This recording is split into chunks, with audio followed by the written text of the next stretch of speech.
अब आगे इस पैम्पलेट के माध्यम से आपको बहुत कुछ समझ में आएगा। आप भूल जाओगे क्या हिंदू क्या मुस्लिम, क्योंकि अभी आपको ज्ञान नहीं है। थोता चना बाजे घना, इन्हें तो आप जानते ही हैं, वही ब्रह्मा जी हैं ये। और आप हिंदू धर्म के मानने वालों के अनुसार ब्रह्मा जी ने सृष्टि की रचना की है, ब्रह्मा जी ने सबकी उत्पत्ति की है। अब ब्रह्मा जी ने यदि उत्पत्ति की है हिंदू धर्म की, तो भाई फिर हिंदू धर्म से घटिया धर्म दूसरा कोई नहीं हो सकता। अगर आप हिंदू धर्म के मानने वालों के अनुसार यदि ब्रह्मा जी ने ही हिंदू धर्म की उत्पत्ति की है, यदि ब्रह्मा जी ने ही स्त्री और पुरुष बनाया है और आगे चल के आपने उसको हिंदू का नाम दे दिया, तो भाई फिर उससे घटिया धर्म कोई और नहीं हो सकता। क्यों नहीं हो सकता? देखिए, ब्रह्मा जी ने सृष्टि की उत्पत्ति की। ब्रह्मा जी ने सबसे पहले इंसान बनाया और एक नारी बनाई। ब्रह्मा जी ने अगर इंसानों की उत्पत्ति की होगी तो सबसे पहले एक जोड़ा बनाया ना। जैसे मुसलमान धर्म को मानने वाले कहते हैं कि सबसे पहले आदम और हव्वा बनी। अल्लाह ने, परमेश्वर ने आदम और हव्वा को बनाया। आदम और हव्वा से आगे फिर संतान उत्पत्ति हुई। फिर दुनिया में नर और नारी फैल गए। तो आप हिंदुओं के अनुसार यदि ब्रह्मा जी ने सृष्टि की उत्पत्ति की है तो ब्रह्मा जी ने सबसे पहले एक जोड़ा बनाया है। तो ब्रह्मा जी ने एक बना दिया नर और एक बना दी नारी। यहीं से हुई है फिर सृष्टि की उत्पत्ति।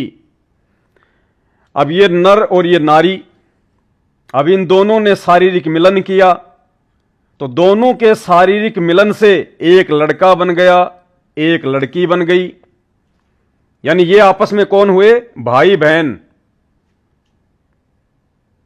अब आपस में फिर इन्होंने शादी की, क्योंकि और तो कोई है ही नहीं। ब्रह्मा जी ने खाली एक जोड़ा पैदा किया और उसके बाद में इस जोड़े से जो बच्चे होंगे वो क्या कहलाएंगे? आपस में भाई बहन कहलाएंगे। अब सृष्टि कैसे शुरू होगी आगे?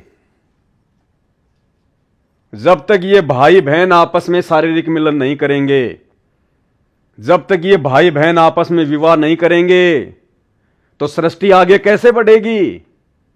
अगर ये दोनों जिनको ब्रह्मा जी ने बनाया यदि ये बच्चे पैदा ना करते तो ये कहां से होते?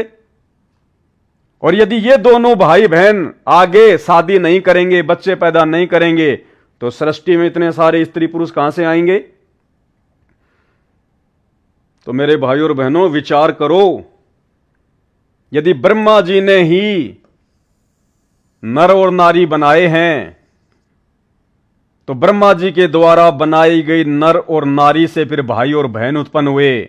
और आज इस विश्व में जितने भी नर और नारी हैं वो सब भाई बहन से पैदा हैं, सब भाई बहन से। मुसलमान भी आपस में भाई बहन से उत्पत्ति, ईसाइयों की भी भाई बहन से उत्पत्ति, हिंदुओं की भी भाई बहन से उत्पत्ति। तो इससे घटिया धर्म और क्या हो सकता है? इससे घटिया और क्या हो सकता है कि भाई और बहन से उत्पत्ति होती आ रही है? अरे जब भाई बहन आपस में मिलकर शादी कर सकते हैं, बच्चे पैदा कर सकते हैं, तो जब आज एक मुसलमान घर का लड़का जहीर इकबाल यदि शत्रुघ्न सिन्हा की बेटी सोनाक्षी सिन्हा से शादी कर रहा है तो उसमें आपत्ति क्या है?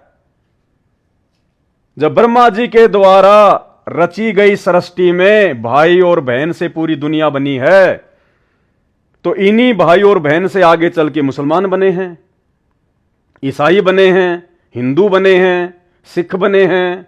तो ये तो भाई बहन से पूरी सृष्टि चलती आ रही है। अब आगे चल के कोई मुसलमान बन गया, कोई सिख बन गया, कोई हिंदू बन गया, कोई जैनी बन गया, लेकिन अगर इतिहास में जाओगे तो भाई बहन से उत्पत्ति है। और यदि हिंदू समाज इस बात का ठेका लेता है कि सबसे पहले हिंदू धर्म था, तो भाई फिर इससे घटिया धर्म और क्या हो सकता है?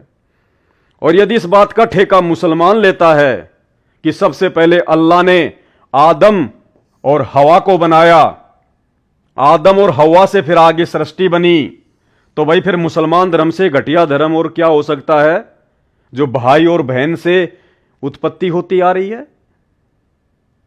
लेकिन ऐसा नहीं है भाई और बहनों। इस विषय पर आपको यथार्थ जानकारी, सच्ची जानकारी, और वो जानकारी जो मुसलमान धर्म के शास्त्रों में भी है, हिंदू धर्म के शास्त्रों में भी है, लेकिन हमारे अज्ञानी और पाखंडी धर्मगुरु तत्वज्ञानहीनता के कारण समझ नहीं पाए, आपको बता नहीं पाए। वो यथार्थ जानकारी बताने के लिए आज स्वयं अल्लाहू अकबर परमपिता परमेश्वर सतगुरु रामपाल जी को स्वयं 8 सितंबर 1951 के दिन भारतवर्ष की पावन धरती पे प्रकट होना पड़ा। और सन 1994 से वर्तमान समय तक कई हजारों की संख्या में उन्होंने अपने सत्संग प्रवचन करके छोड़ दिए। अगर आपको जानकारी चाहिए तो YouTube पर जाइए, सर्च कीजिए सृष्टि रचना संत रामपाल जी भगवान। आपकी आंखों के आगे से अज्ञानता का सारा अंधेरा हट जाएगा। अब आगे एक और पोस्टर के माध्यम से आप लोगों की आंखें खोलना चाहता हूं, अगर समझ में आ जाए तो।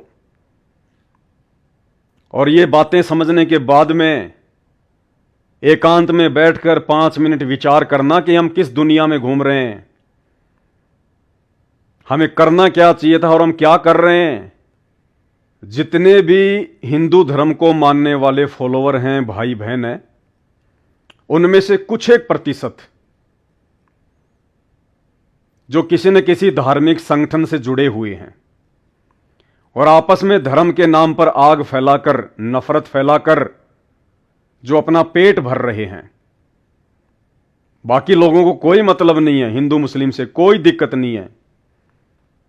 90% मुसलमान और 90% हिंदू जो गांव में रहते हैं, शहरों में रहते हैं, उन्हें कोई मतलब नहीं है इन बातों से। वो ना लड़ना चाहते, ना झगड़ना चाहते, ना फालतू में कोई विवाद खड़ा करना चाहते।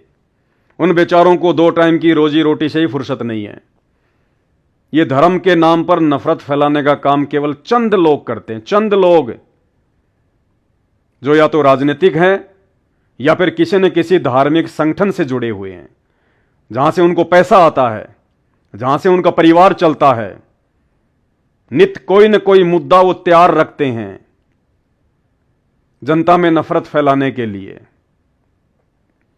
उन सभी से आग्रह है, प्रार्थना है, कर्म मत फोड़िए, सदा नहीं रहोगे यहां पर, अमर कोई नहीं है, और कब शरीर छूट जाए इसका भी कोई भरोसा नहीं है।